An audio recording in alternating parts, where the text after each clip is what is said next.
Assalamualaikum warahmatullahi wabarakatuh. Ngayon po ay ika-27 po siya ng June at ngayon po ay araw ng Friday. Tayo po ngayon ay nasa Abdullah bin Said Islamic Cultural Center at ngayon po ay may pag-aaral, may may Jumu'ah, may khutbah, may sermon at pag-aaralan din natin at nandun yung ating mga kapatiran, no? Getting to know each other. Yan. At yun si Brother Saud, siya po ay titimpla ng chai na may mint at saka lemon, napakasarap po. Mamaya ibabahagi po namin sa inyo. Ay, may bisita nga po rin pala tayo sa Tabuk KSA, si Ustadz Haider.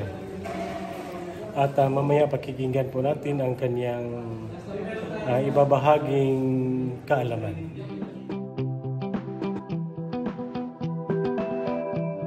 Alhamdulillah, tayo po ay nagpapasalamat dahil inabutan pa rin tayo ng Friday kung saan i-remind tayo ng ating mga kapatid, lalong-lalo na yung nagbibigay ng khutbah. Especially, siyempre, yung pinakagusto natin sa future, lahat tayo makakaintindi na ng Arabic. Amin, inshallah. Yan po man, siguro babaliin natin yung tradisyon natin. Abdallah.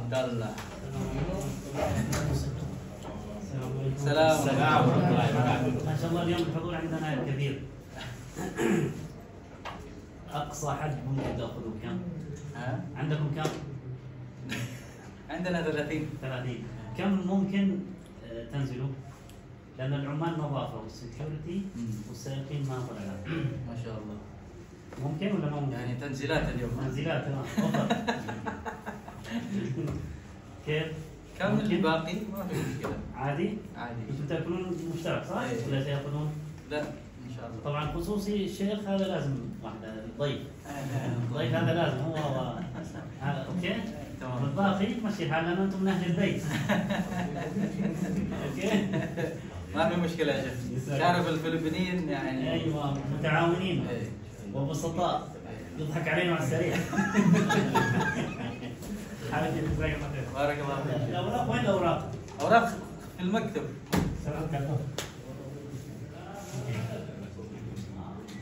Ya, Lacoste mo ini, malawa na isa. Ano na? Lacoste pala yan? Oo, Lacoste. Kaya mo na ba?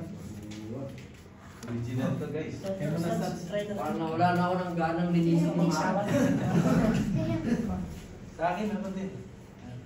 Ano yung sa'yo?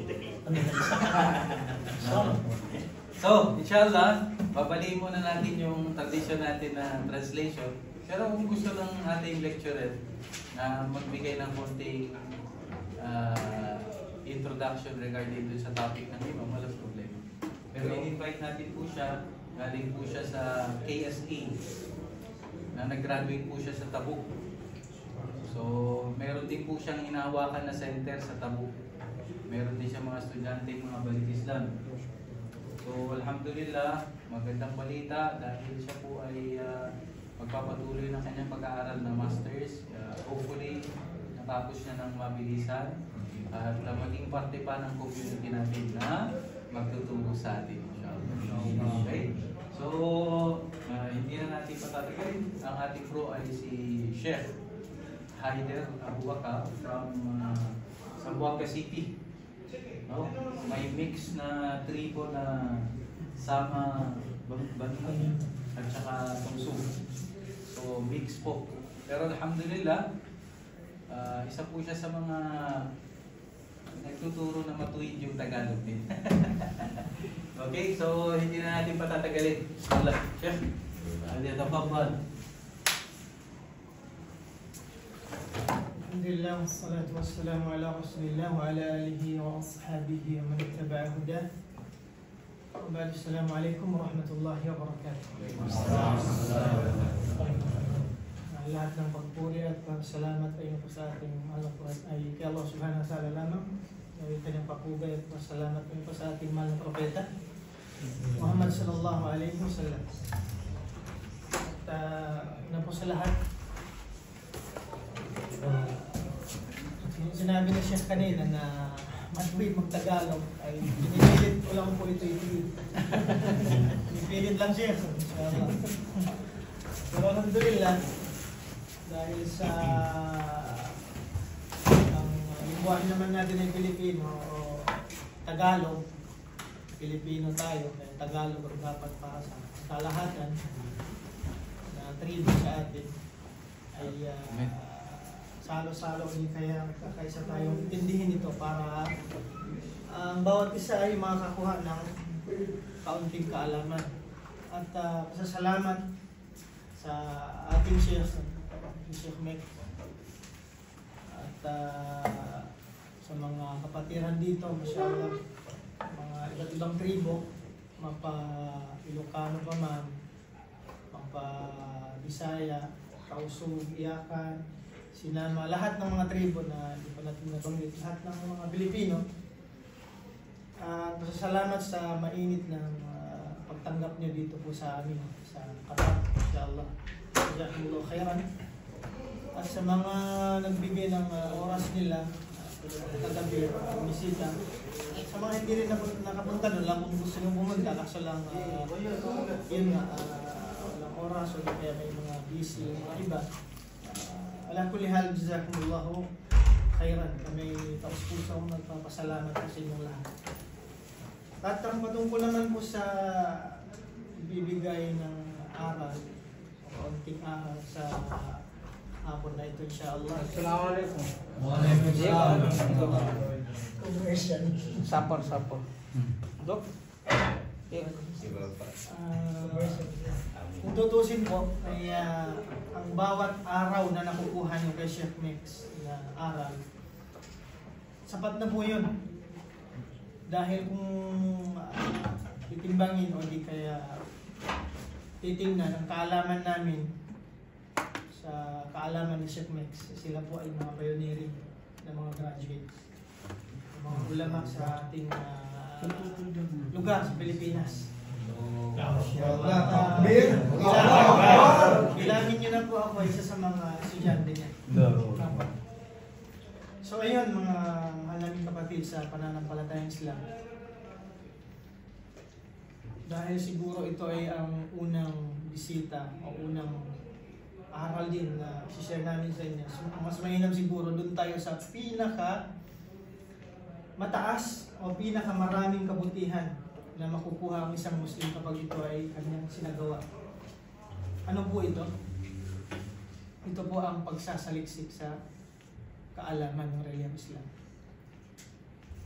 Sabi ni Imam Ahmad, binanggit ng mga ulama, sabi ni Imam Ahmad, sabi niya, talabul ilmi la ya'diluhu shay'un idha hasuna niyya.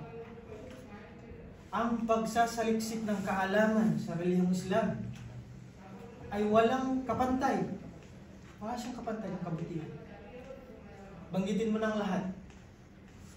Pagsasala, paano yung sasagawa yung pagsasala? Wala kang kaalaman. Paano mo sasabihin yung istiftah, duha istiftah, kung hindi mo na pag-aralan? Diba? Gusto ko mag-zakah. Baka itong pinakamas maraming kabutihan na makukuha. Paano ka maglalabas ng zakah ng charity mo kung hindi mo alam kung ilan ilalabas mo, kung aabot sa ganito karami ang mga ari-arian, ang mga kayamanan mo? Gusto kong mag-umrah. Baka ito yung pinakamataas na ibadah. Paano mo isasagawa yung umrah kung hindi mo alam yung mga haligi ng umrah? Yung mga wajibat, yung mga sunan ng umrah, di ba? So kailangan mo mag-aaral. Sabi naman ng isa, gusto ko mag-hajj. Baka ito yung pinakamataas na ibadah. Tanong na naman, paano ka magsasagawa ng hajj kung hindi mo alam yung mga gawain sa loob ng hajj? So ano pong una sa lahat? Ang talabul ilm, ang pagsasaliksik sa kaalaman sa reliyong Islam. So yung mga bawat sa atin na pumupunta po dito sa center para tuklasin ang kaalaman sa Islam. Alam niyo po ba na hindi nabanggit ng Propeta Muhammad sallallahu alaihi wasallam na ibababa ng anghel o ng mga anghel ang kanilang pakpak para ito ay may dalawang tafsir dito ang mga ulama. Sabi ng mga ibang ulama, ito ay aapakan ng mga nananaliksik sa kaalaman ng Islam. Aapakan nila yung pakpak ng anghel. Subhanallah. Yung iba, sabi nila ay ibababa lang. Ala kulli hal, gayon pa man, ang nakakapagtaka dito, kung paano nila bigyan ng halaga yung mga nananaliksik ng kaalaman sa reliyong Islam. Yung mga anghel mismo, subhanallah, na hindi nagkakamali, hindi gumagawa ng kasalanan. Tayo'y makasalanan. Tayo'y nilikha ng Allah subhanahu wa ta'ala na may mga magkakamali. Ngunit ang anghel, subhanallah, sa oras na ikaw ay lumabas sa mula sa iyong bahay, papunta sa kung saan ay pag-aaralan mo ang reliyong Islam para harapin si Sheikh Mex, kumuha ng kaalaman, turo ng Islam, turo ng Allah subhanahu wa ta'ala at ng kanyang propeta, ibababa ng mga anghel ang kanilang mga pakpak, ang kanilang wings. Subhanallah. Hindi ba ito malaking kumbaga malaking biyaya na ibigay ng Allah subhanahu wa ta'ala? Kahit yung hut na tinatawag o di kaya na maliliit na mga isda sa loob ng dagat ay nananalangin sa mga taong nananaliksik sa reliyong Islam. Subhanallah. At mga kapatid, sa panahon po natin ngayon, subhanallah, kung i-level natin o titingnan natin yung mga sitwasyon ng mga sinaunang panahon ng mga sahaba, kung paano nila pinag-aralan yung mga hadith, yung mga Quran, paano nila ito isinaulo. Grabe pong hirap na dinaanan nila na hindi natin nadaanan. Isa po sa mga sahabi, Al-Jalil, tinatawag siyang Abdul Uzza before ng kanyang pagbalik Islam. Okay? Buka tayo ng aral sa kanila. Inna fi dhalika la'ibratan li ulil albab. Ang mga history ng mga unang tao sa atin, mga sahaba, may makukuha tayong aral mula sa kanila. Si Abdul Uzza, siya po ay nakatira sa gitna ng Madina at Makkah. So kapag ka ikaw ay nag-travel mula Makkah sa kanilang panahon, dadaan ka sa kanilang bayan o baryo. Sa panahon niya, alam po natin lahat na naghihijra ang Rasul sallallahu alaihi wasallam at ng kanyang mga sahaba, di po ba? Nung sila ay hinigpitan na ng mga Quraysh sa Makkah. So yung mga unang mga naghihijra, umalis sa Makkah papuntang Madina, yung mga sahaba, dumadaan po sila sa lugar ni Abdul Uzza. Si Abdul Uzza, kumbaga kung ibig sabihin ng Abdul Uzza, alipin ni Uzza. May tatlong malalaking Diyos ang mga Quraysh sa Makkah. Si Manat, Silat, at Uzza. Mapapag-aralan niyo po ito kay Sheikh Mex. Siguro na pag-aralan niyo na ito sa Tauhid. Itong tatlong Diyos ng mga Quraysh sa Makkah. Sinabi sa Banal na Quran, sabi ng Allah subhanahu wa ta'ala, "Afara'aytumul Lata wal Uzza wa Manata ath-thalithata al-ukhra." Itong tatlo na ito. So pinangalanan siya Abdul Uzza dahil yun ang sinasamba nila.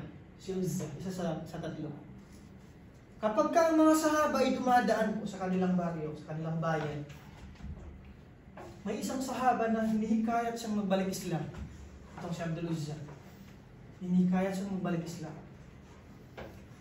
At hanggang sa isa sa mga sahaba na dinaan ng Allah subhanahu wa ta'ala kanyang tawfiq, isa sa mga sahaba na naghijra mula Makkah papuntang Madina, nagbalik Islam itong si Abdul Uzza. Abdul Uzza. At alam niyo po ba, isa siya sa mga binata na marami ang pamumuhay, binigyan ng, kung di ko nakalimutan, iba yung kanyang kabayo sa gabi, iba ang kanyang kabayo sa araw. Yung kanyang damit ay iba sa mga pananamit ng mga taong bayan niya. Yung kanyang perfume, iba din. Ngunit ang kanyang dalawang magulang ay namatay na. Siya ay kasalukuyan namumuhay sa kanyang tito. Ngayon ko man mga kapatid, shoot natin yung cut natin yung history na. Doon tayo sa punto na paano nila pinag-aralan yung Quran. Itong si Abdul Uzza, bawat sahaba, dahil hindi yung isahan yung travel nila o yung paghihijra nila mula Makkah Madina. Diba? Para hindi sila mabisto, ay paunti-unti silang lumalabas ng Makkah.